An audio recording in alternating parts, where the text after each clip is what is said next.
We doen Wall in Aachen. Vandaag vertrokken om 7 uur vanochtend van klimmen naar Luxemburg. Gravel. Nou, het stoplicht in Aachen, nu eindelijk gravel. Dus ik ben er klaar voor.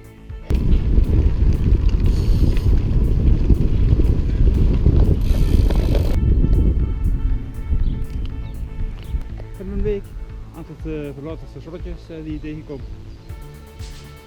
En met kappen langs de weg.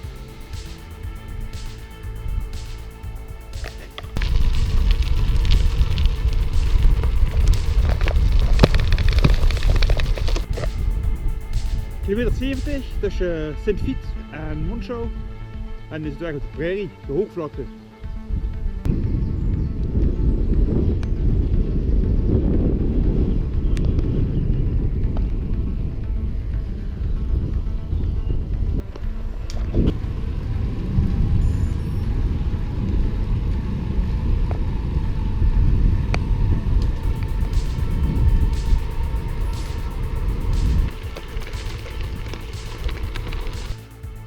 Ik ben nu aan de Ochten.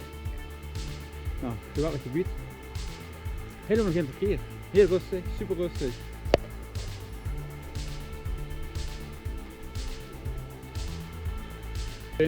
In Luxemburg. Nou, aan de grens tenminste, weer 3 landenpunt. Dat is